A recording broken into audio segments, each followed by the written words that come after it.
So don't let them steal your light.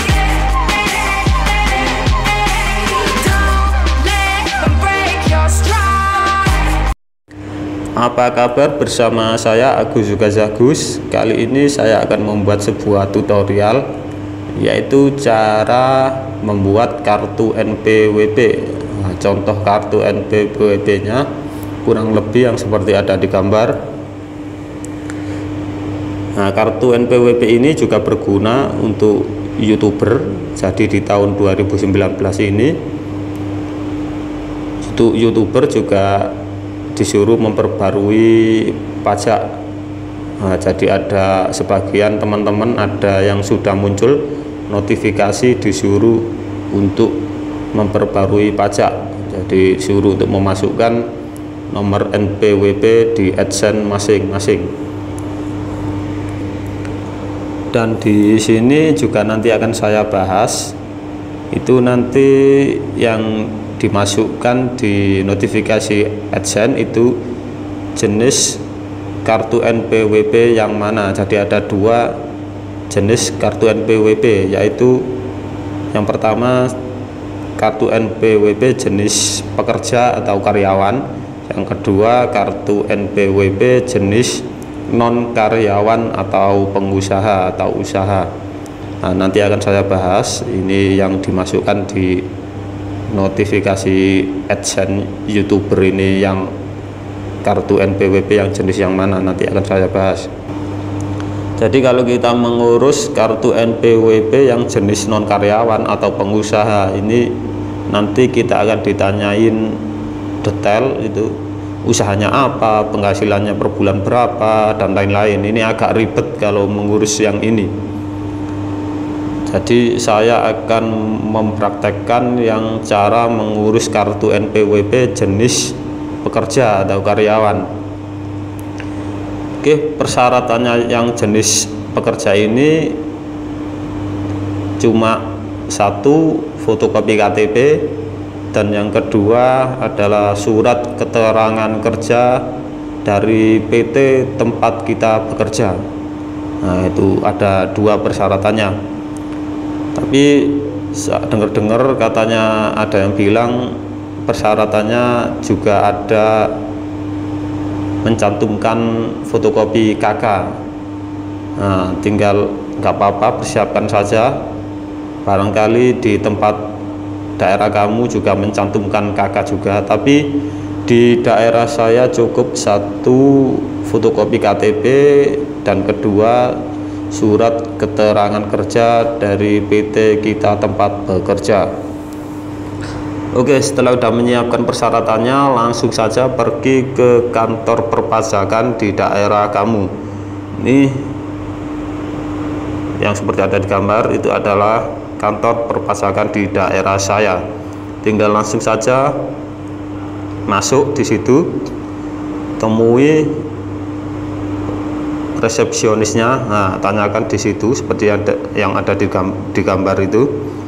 Tanyakan kalau keperluan kamu itu di situ membuat kartu NPWP jenis pekerja di situ. Nah, nanti kita akan dikasihkan formulir sama pihak resepsionisnya.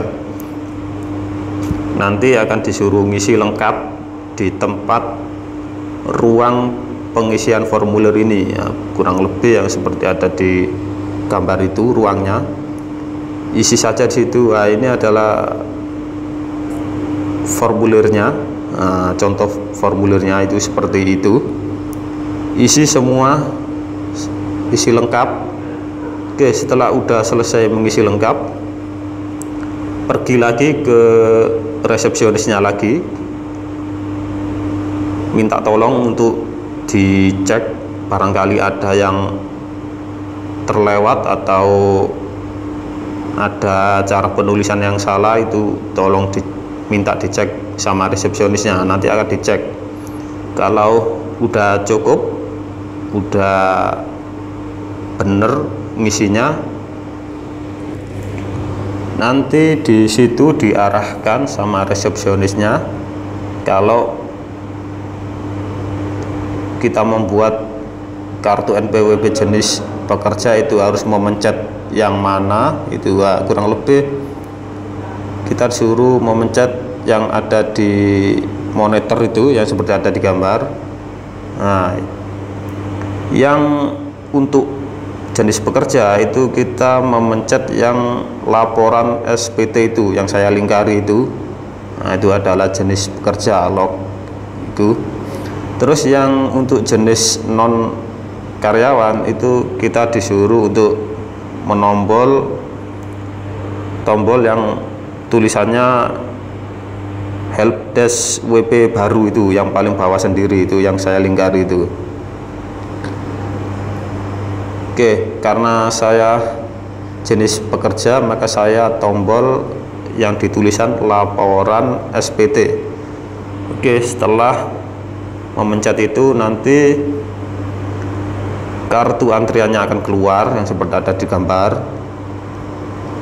Oke, ambil saja kartu antriannya lalu tanyakan pada resepsionisnya, ini kartu antrian ini kita harus menunggu di loket yang mana.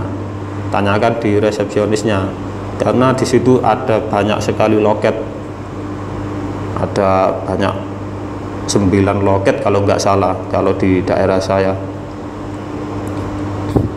Nanti akan ditunjukkan kita harus menunggu di loket yang mana. Nah, di sini saya disuruh menunggu di loket 89. Nah, tinggal kita pergi ke ruang tunggu loket 89.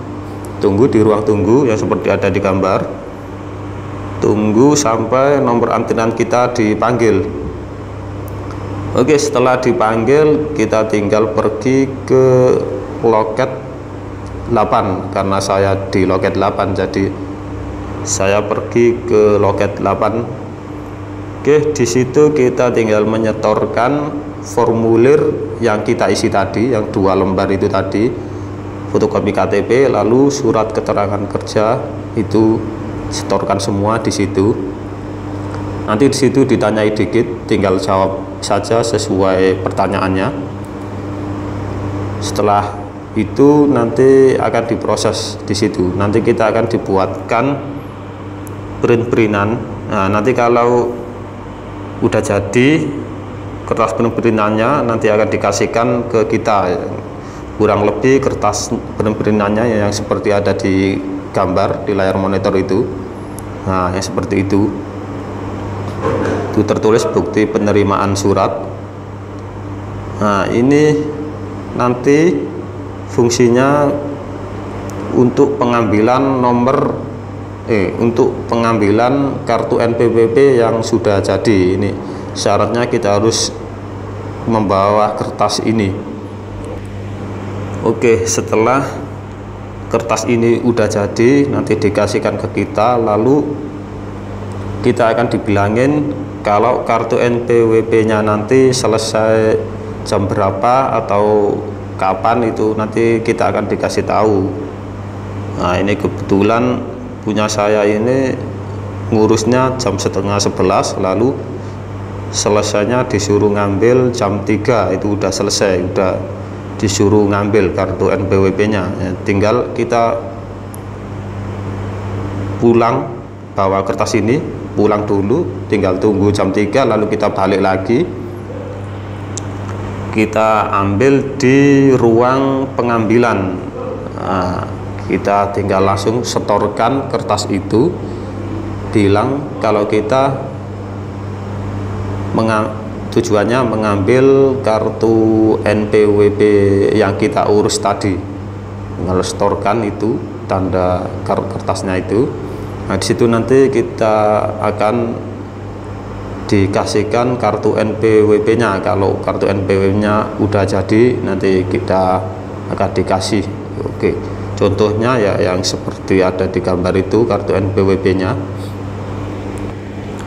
Dan di situ juga saya sekalian menanyakan apakah nomor di NPWP ini yang saya buat ini apakah bisa digunakan untuk memperbarui notifikasi perpajakan di AdSense, Google AdSense ini.